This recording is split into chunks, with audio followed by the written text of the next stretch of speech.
Ayan, isang pagpalang hapon mga kalingap. Ngayong hapon po ay nandito tayo sa barangay ng Pilihan. At meron tayong nakausap na isang lalaki. Ano po, siya po ay may sakit na polio. Kaya maaring ito yung dahilan kasi bali-balita dito na sinabi ng mga kapitbahay na siya raw po ay iniwanan ng asawa. Ano. Alamin natin ang istorya ng buhay ni Kuya. Tara po. Kuya, magandang hapon. Ano pong pangalan niyo? Samson. Samson. Labrador. Kano niyo si Gulayat? Yun. Hindi ko kalala. So, Mang Samson, ilang taon na po kayo? 55.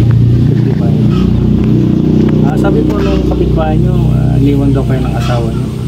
Bakit po? Ano dahilan? Hindi ko alam kung anong dahilan. Ba't ilang taon ba kayo nagsama? Tagal ko nagsama niya.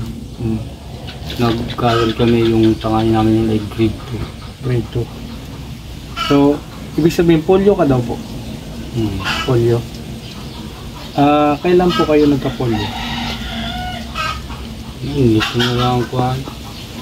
Wala na akong asawa niya. Wala na. Ay, ibig sabihin, normal ka nung iniwanan ka. Ilan ang anak niya? 3. 3. Nasaan na po sila ngayon? Ayun sa ito, yung asawa nito, yung gusto nasa Manila. Yung panganay namatay naman.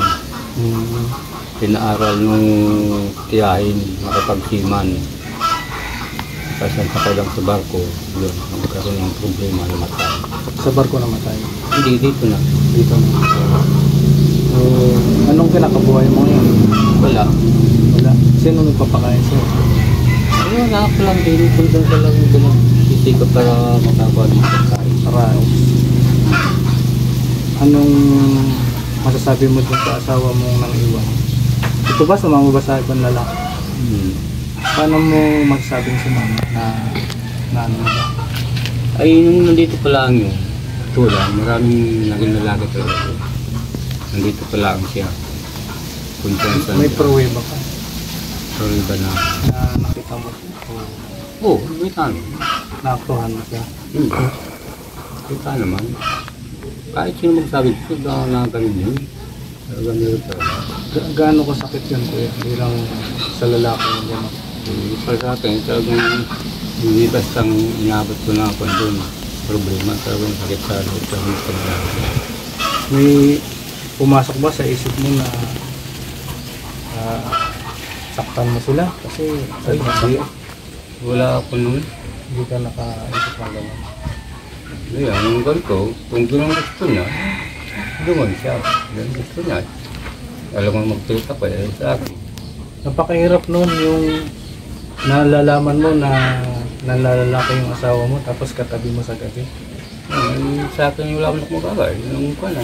Hindi man ako magkamawag. Kung sasaktan ko man, hindi ako pagmawag sa mali.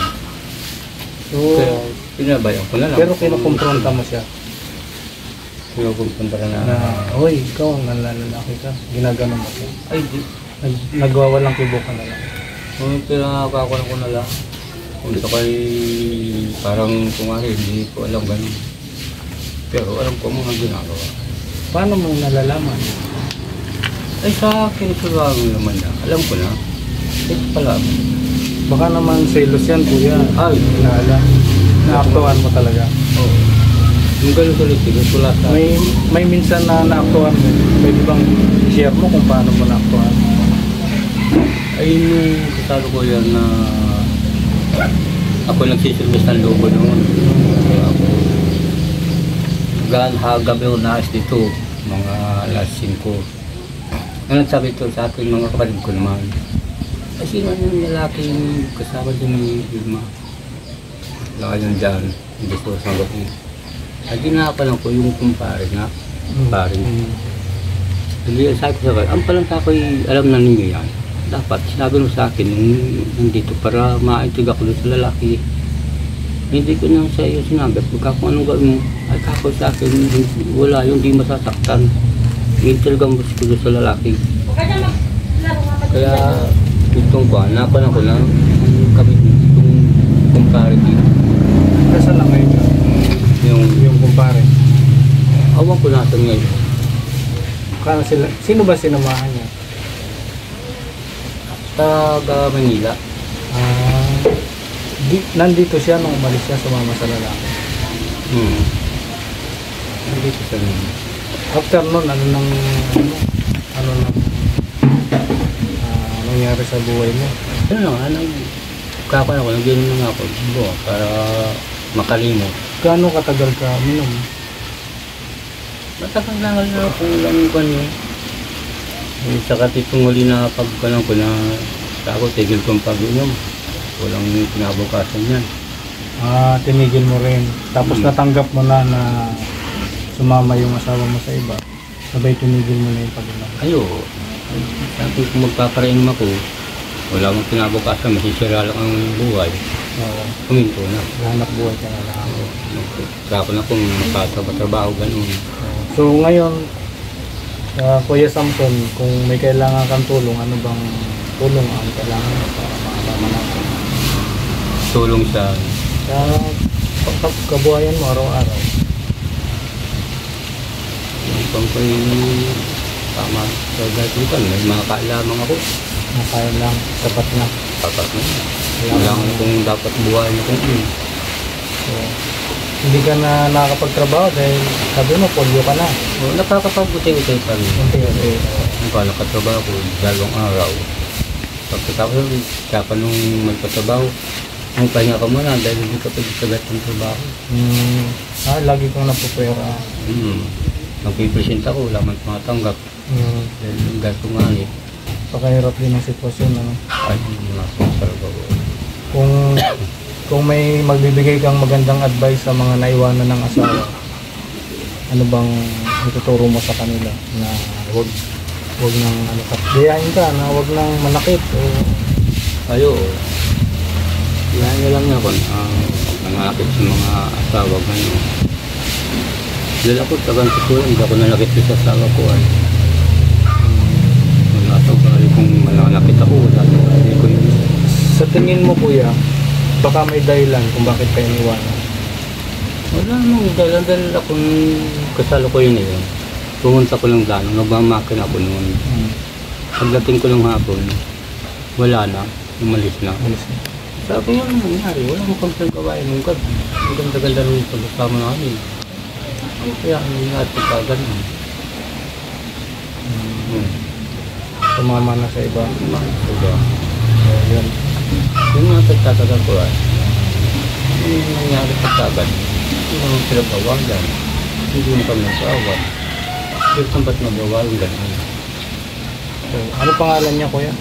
Matagal ko sa Kalampuan North Mexico. Baka nanonood siya.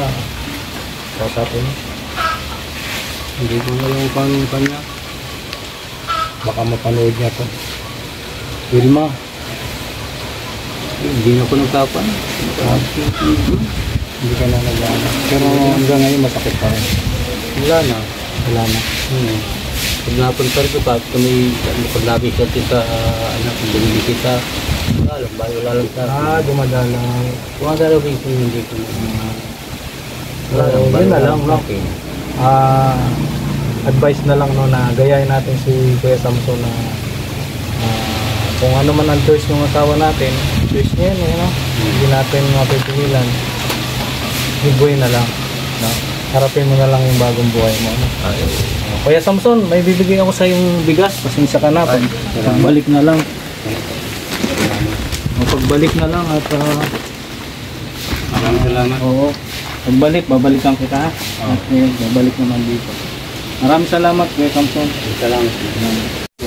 So yun, papakita lang natin yung bahay. Pwede mabuksan to tayo? Ito, ang bahay ni Tatay Samson, no? Ayan, yan dyan siya natutulog.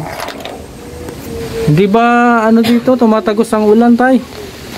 Hindi ba tumatagos ang ulan? Lampasan ng ulan. Pagka umuulan, di Iwas-iwas na lang. iwas-iwas ka na lang. So yun mga kalingap. At nakausap natin si Tatay Samson, na interview natin siya. Babalikan na lang natin. Maraming salamat po. At sana wag nating gayahin sana ay maging aral sa atin ano yung mga ganitong istorya na nahanap natin sa labas. Kaya ayun, salamat tatay sa magandang istorya ng buhay mo. Spread love po sa lahat. Sa mga hindi pa po nakadikit sa ama ng Team Kalingap, Bal Santos Matubang, Kalingap Rob, Ate Edna Vlog. Spread love po sa lahat. God bless. Bye bye.